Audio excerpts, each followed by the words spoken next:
decided you're ready and you're going to make your own vegetable garden.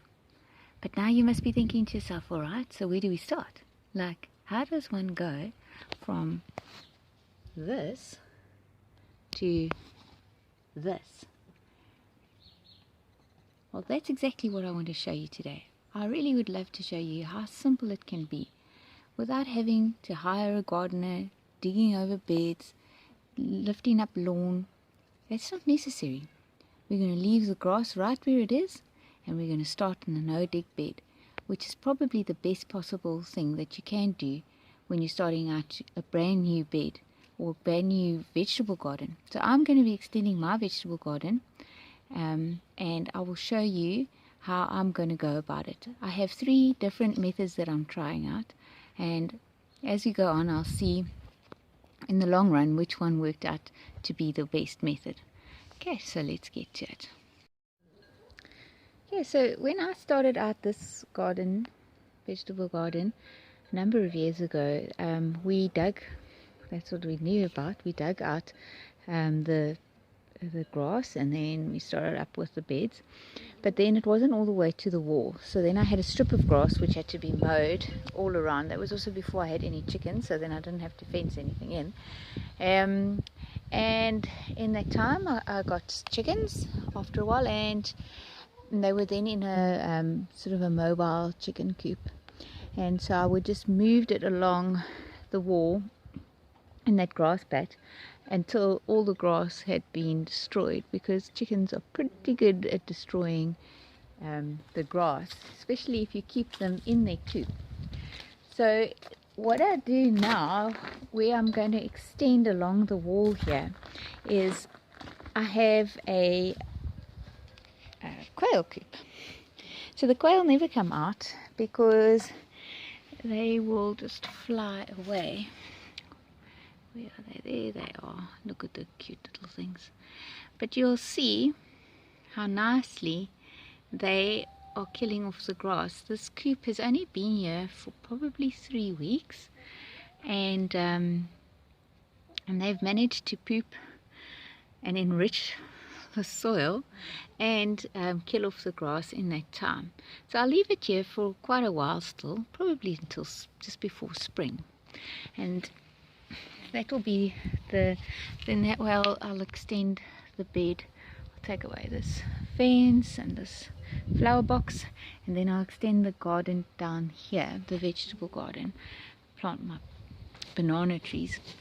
Now the other method that I have is this one I haven't tried out. I've heard about it. It looks like it's doing quite well.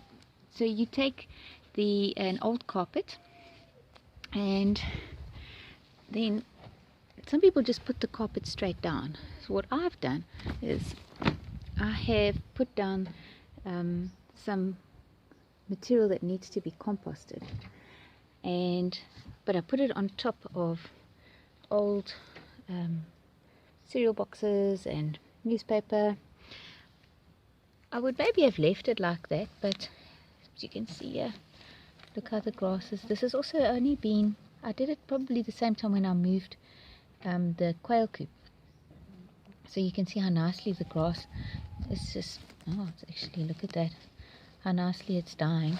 I do have to cover it anyways, because the chickens will come in here and scratch everything to pieces, and then it won't achieve much. Now, what I want to show you is another method, which Charles Dowding does, and I'd really encourage you to have a look at his YouTube channel and his website, and just see the kind of abundance that I'm hoping to achieve. Okay, so this is the site. This is the site where I want to bring the vegetable garden down this way. Maybe, yeah, at this point I'm just going to bring it down the wall, and then I'll see where I go with that. But now I want to show you the easiest way to start up a bed. In fact, when you do it this way, you can plant immediately but I'm going to have to move my fencing to keep the chickens out, and so I've got some stuff that I still need to do. So I'm going to show you how to do this method, and then I'll probably end up just covering it up until spring, till I'm ready to use this bed. But if you want to, you can actually plant immediately into the compost. So the first thing we do is I'm going to take the cardboard and layer it like that to secure it. Now you will notice this is tough grass. This is kikuyu and quick, and there might be some buffalo grass in here. No weeds, just the grass. But the kikuyu is actually an invasive species in South Africa, and comes from East Africa, Northeast Africa, Kenya, and it's named after the Kikuyu tribe. But it makes lovely turf grass, but it is invasive. It just takes over, climbs over things. So it's actually traditionally quite difficult to get rid of. But this method, we're going to see how tough is this Kikuyu grass.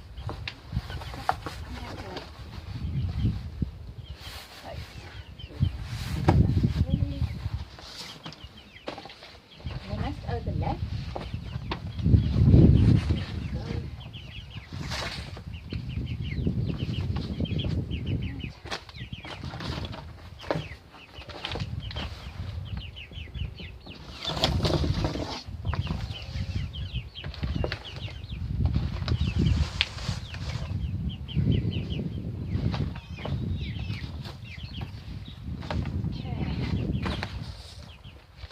Wheelbarrows in the way, but we use that.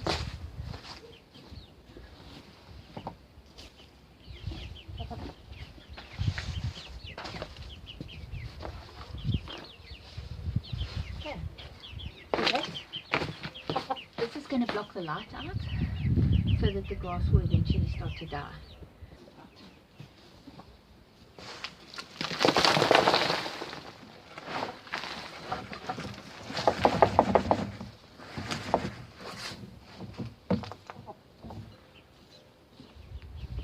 Oh, it's the joy. Look at her, she's just loving this. And then I'll just spread this out.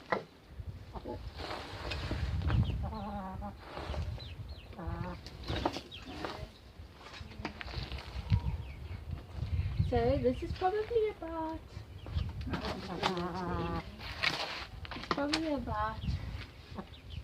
5 centimeters thick that you want it.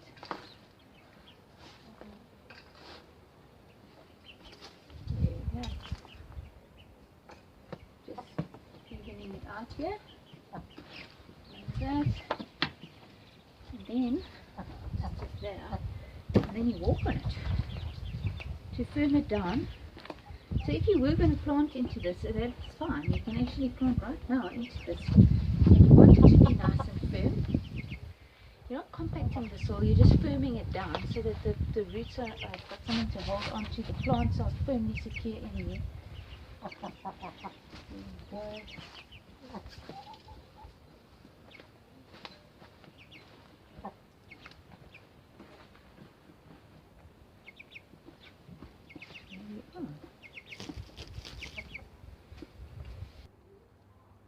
There it is, easy and simple. So I want to encourage you, get some cardboard, get some compost, start vegetable gardening today.